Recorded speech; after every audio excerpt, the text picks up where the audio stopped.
There once was a man named Tumu who lived on an island called Ātui'anga. Tumu was very special because of the love and bond he shared with the animals of the sky, land, and sea. They would follow him wherever he went, where they could. They listened to him and he to them.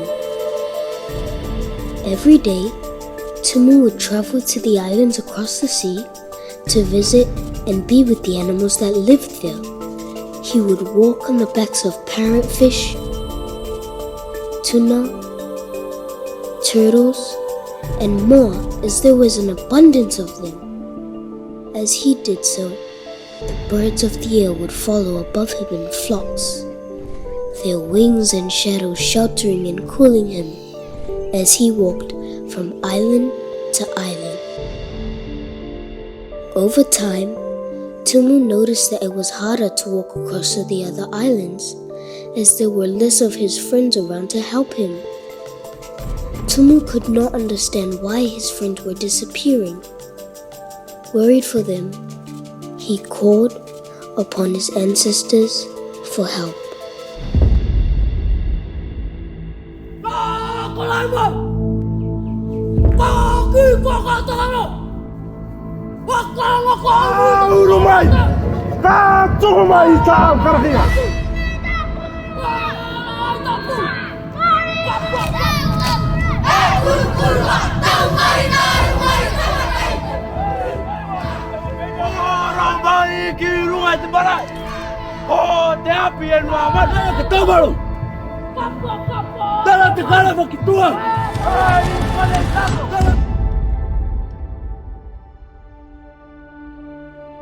The ocean plays an important role in the lives of our people. It is our food basket, a space that separates us yet connects us through voyaging. It is a place for education and recently for economic opportunities. However, our ocean is dying, reefs are degrading, and there are less fish.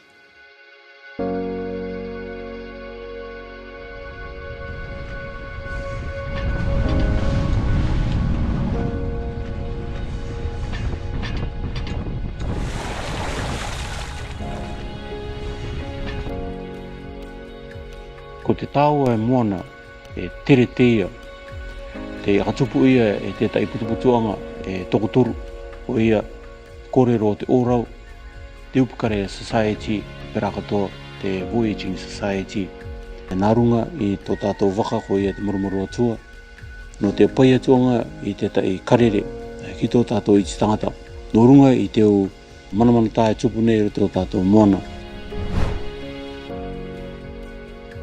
Ko te tuke o te karere paina nei ki tō tātou i te tangata ko iau ko te akarani tātou i tō tātou Moana mi te i tūranga kōpū tangata te no tātou. Te inara nei mātou i te taui te vairua e ngā i kimikai o anga te nā tātou.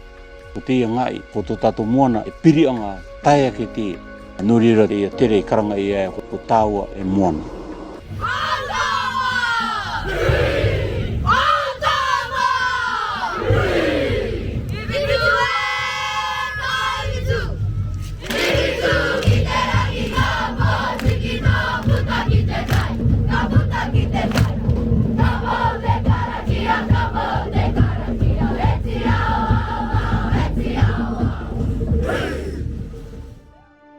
On our 7-week sail around the northern group and our 2-week sail around the southern group, we didn't really catch that much fish. Even though we had our 2 lines out at the back of the vaka, we were trolling. So we did see a few flock of birds, which is supposed to tell us that there's fish around them, but we didn't see any or catch any, which made us think that something's wrong with our fish or something's going on with our ocean. During the voyage, fishers on each island shared their views on the state of our fisheries. Naka taui anga tikai. Tua tau mua. Kone te nua tikai, I koe te rangamotu. Ki o te ranga I te ika. ke te ngare hago te ko di koiri akaranga me te whapuku te ira kari ngaro te waine arera ke aitene me te tuatau mua kare ta kachike mai a anere te ira me karo ke kachike mai te whapuku ko whapu ia koe e tai me kare e rua Siri da tuatau me ko ki to ko te rai ka ka ki na mando mani ki punua a kai kai kakai ya poto hu me te o ia te punu to ko papa e re to papa e lau ka ne ala to te rai te ia tuatau a le wa ki te ko ne te rai karanga ne rato skipjacks of a healthy population agra doubted whether it doesn't look healthy there too no longer the catches area ya rato I te rato atau e iua na rato ale rato e te matau ki te kai te rato atau ka kai rato te ai ka kai rato te kai to te ro te kai rongai te akau pat me ale rato te autane tini ki to te Moana I ai karau ka mai ta rato te ai tanga I ra mata I ra te kai te tua tau mua ale ka to te ra I kai ne kena te ra ka vale ko vale ngara I ki mai te ra in 1984 86 of me and so era mai mato era mai o pamts era mai mato ki cute era mai cute pau te ka ko cute eti Ōtitanga era ko ro te tai era ka nota Tāua tai tonga kari no ro te tai kai Tāua era tai me era mai ko ki ro na ro te pochi na ro mai te ava ni aka ro ko te ro ka area ki te ua ko te Tāua era karakara e Tāua e tuata ki mai I te 94 ko tau ia. Apart from the decline in fisheries, we've also learned that our ocean is facing other impacts. A major one for us in the Cook Islands is the outbreak of the coral-eating starfish, locally known as taramea. Taramea outbreaks has been reported in the past to kill entire reefs throughout the Cook Islands. Kōrero o te Ōrau has been removing taramea since the year 2019 on 4 islands, Rarotonga, Mitiaro, Mauke and Ātui'anga. There is also the loss of reefs due to coral bleaching. This is a stress response by corals to warmer ocean temperatures. We know from studies that these events will only get worse.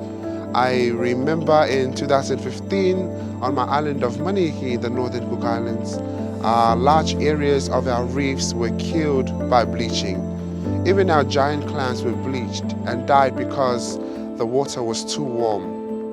You see, when we think about all these stresses and impacts that our ocean is facing, it's really hard for me to understand how we are still pushing for more. The decline in marine resources is clearly a common theme throughout the Cook Islands. But what do local residents think are driving these changes? Me te ngaroa ngā te whapuku, e patia nau I tātou mātua te ronga tau teika nei, ia ke titi a ko te eika, tuku a ki ānau. Are ki tātou I mālama e, are ki e tano e no te tautai. No te mea, me are tātou e tiki mai ai, te eke ara to te ailere te ika te itua. Are ki e pauana e tātou te tiki mai a, are e tumu kea tu te tai. It's probably a combination of changes, overfishing, commercial fishing, with stocks area, area, and also maybe changes in temperatures area. So it's a combination of those factors area.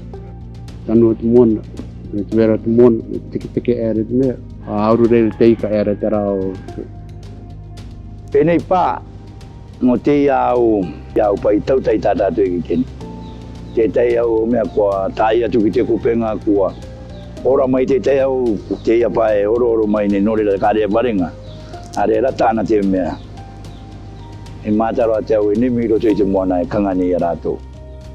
Many local residents believe that the decline in reef resources are the result of climate change impacts, and the decline in pelagic resources are due to commercial fishing pressures. So what is the way forward? How do we address these problems without compromising food security and the economic opportunities of our nation? Ia katupu tātou te tai Ātui'anga, kalanga te rapa fishing industry no te kukale nia. Te tai o pasirei ake te kimi mai ra rātou te re. Me te tua tau mai tau mātou papa ia kamatai te first commercial fishing o te Cook Islands. Rau mai te kaumani e rima po tautai no mariki mai. Are i mālama te turu i rungai te na tapa ua tu e rire te ia mea ki te harake. Are ngā tātou i no, ngāni tātou te teo pairikiriki no tātou, tautai rai tātou ki tātou rai, āmako ua tātou. We've learned that we really can't continue business as usual. We know it is difficult to curb global emissions because that requires international cooperation. But what we can do is to do our bit at the local level to minimize our contribution. That means reduce our poor land use practices and to slow down on the use of our marine resources as commodities. We need to give our environment time to recover and adapt. Ko te tai tuanga o ki rea i roto te tere no mātou ko i oki. I te pai e tuanga i te ao karere. Ki roto i tā tātou api i are. I te api i tā tātou tamariki are. E ati e tupune pera katoa. Te api i anga ki a rātou e ati au rāwenga. Po te o mea te tā mātou e opara nei ki tā tātou ano. Mo te mea, ko rātou te uki tūpopo o tuato, ko rātou arapaki i atu, e te o mana tā, te ka tupu mai, no roto i tā tātou anga ngai rawani i te tuato, no kore te e tupu nei i te tuato, no te tūranga o taui anga rewa i pera katoa, no te o tū tautai tā tātou e rawani i roto i tō tātou Pā Moana Pacifica. We all have some knowledge of the declining state of our marine resources. Tāua and Moana was an opportunity for us not only to educate the people of this nation what the state of our ocean is in, but it was for those who sailed on the vaka to see firsthand what is happening. And we hope that they would be inspired to become the environmental champions and warriors we need in the future to find solutions. Ko te tairawenga pōpinga ro atu, ko te akora ko mai ngai tā tātou akononga Māori. Te kite ni tātou i te ara, te tomo eru atura tātou ki roto i te oranga papa. E te kino eru atura tō tātou au natura. Vai te toa! Wow, te toa! Mai mai a karo ai te inua te tan! Mai mai a karo ai te inua te tan! Tai mata e peperi! Tai mata e kakana! Tai mata e peperi! Tai mata e kakana! Hei te toa!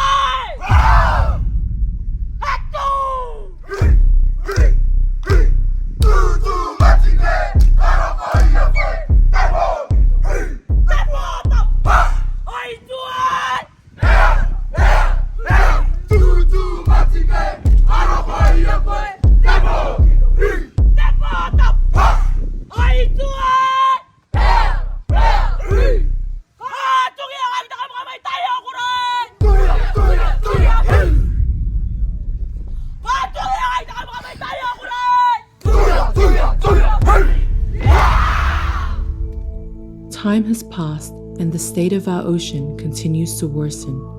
The plight of our ocean resources is also intricately linked to the demise of indigenous people and their way of life. The answer to Tumu's call was always you, the iti tangata Māori of these ocean spaces. You have walked away from your post. You are the most important piece to this intricate network of life. It is time you wake up and embrace who you are and resume your responsibility.